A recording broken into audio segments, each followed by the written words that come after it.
What is going on, everyone, and welcome back to a brand new video on the channel, and welcome to some Gran Turismo 7 for today's video with a BMW E36 that I built. I made a mistake. I made a bit of, well, okay, here's the thing. I didn't really make a mistake, but I did make a video which I've now deleted, and I'm taking whatever I said back slightly. Now, the reason why I say slightly is because this is still a bug and a glitch that happens in the game that technically shouldn't really happen. But I mean, I am still pushing kind of the car, or I did push the car a little bit too hard to the extreme. If you don't know what I'm talking about, earlier today I ended up actually uploading a video on this E36 that I ended up building, and there's a bit of a bug or a bit of a glitch that goes on with this car, very specific corner, and it's due to the fact that the car is actually, or it was, too low and too soft suspension-wise. So the combination of both of those makes the car kind of not even bottom out, because this is what someone from the comment section of that video said. It doesn't genuinely bottom out, but when the car gets pushed down in a dip, the inside of the wheel arches clip the wheels, or the wheels clip the inside of the wheel arches, and it makes the car kind of turn by itself without me doing anything.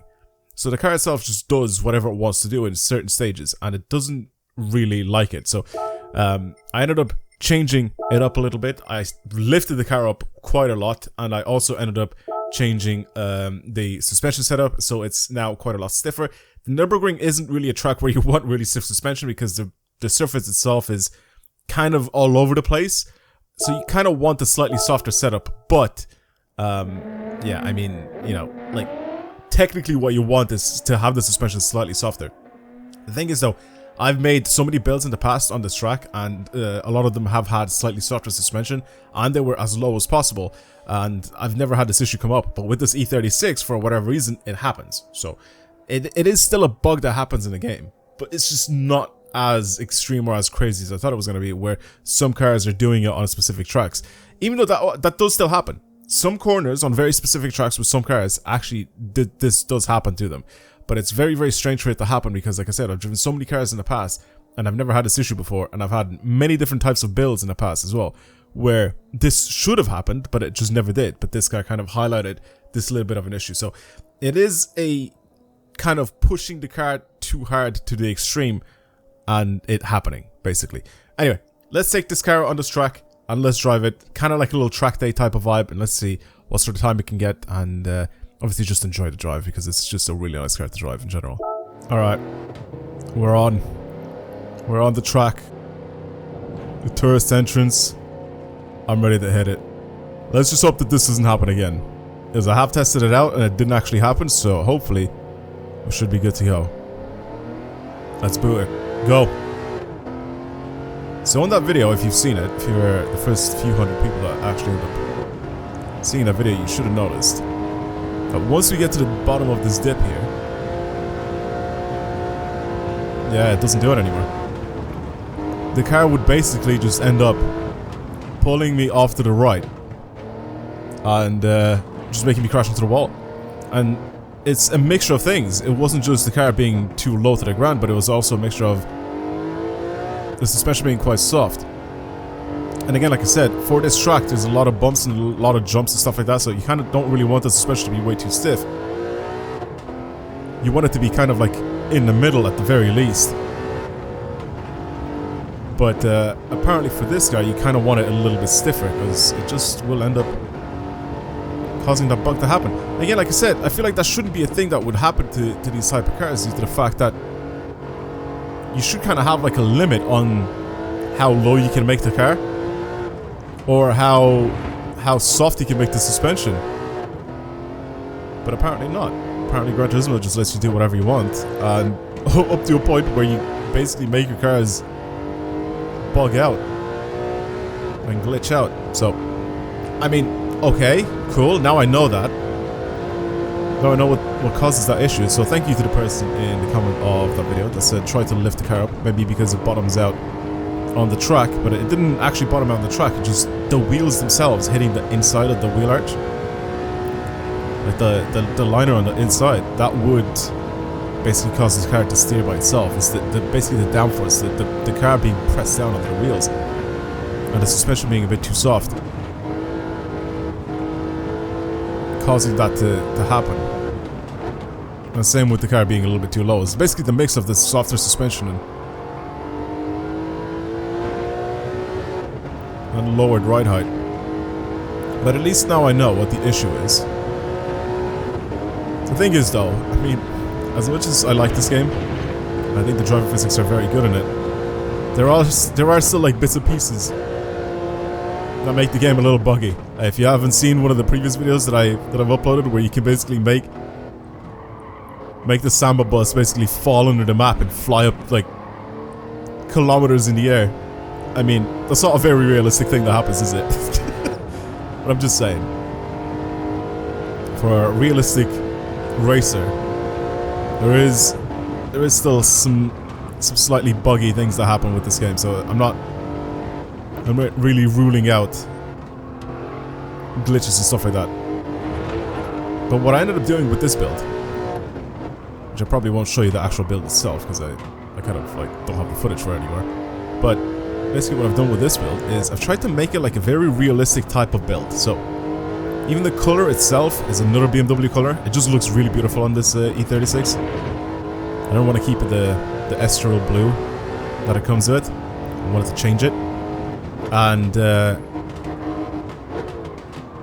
pretty sure it's called estural blue. Regardless, I wanted to make this thing kind of like a realistic type of build. So what I've done is coilovers, brakes, and in terms of power mods, I've only done exhaust and intake. So you got racing intake and then a bunch of different types of exhaust that I tried out, and then I ended up staying with the racing one, which sounds the best, first of all. And you guys will hear it when I go into the exterior of this car, and you'll be able to hear it in the demo. It sounds really good. There's some pops and bangs sometimes from when I'm changing gears. It sounds really good. It is still NA. Power-wise, it's very, very slightly up on power, but not too much. Put a cage in it.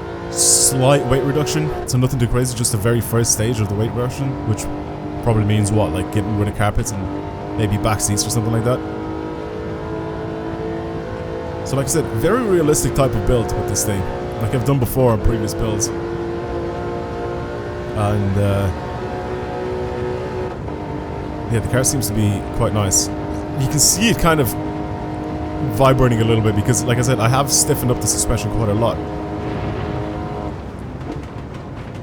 So it's not like it's it's the best it could possibly be.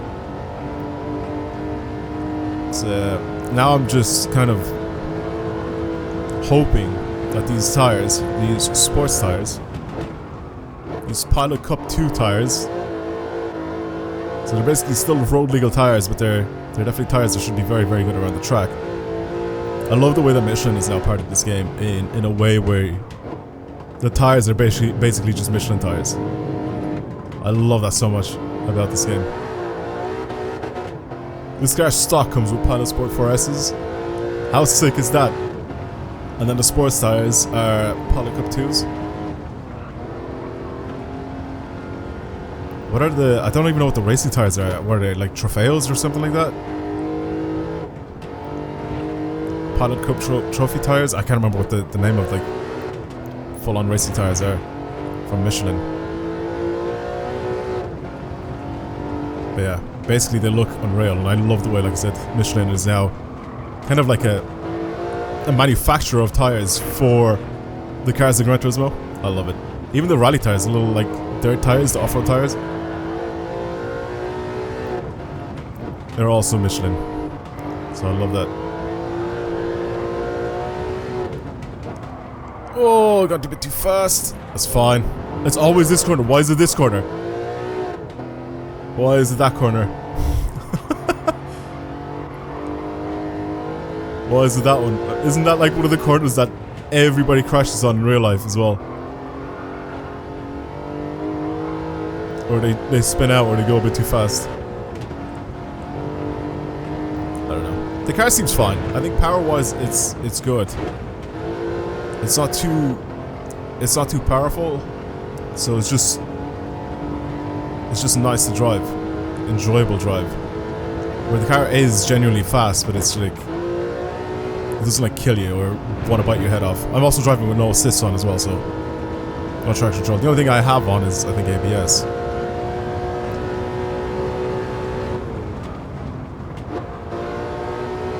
Nice.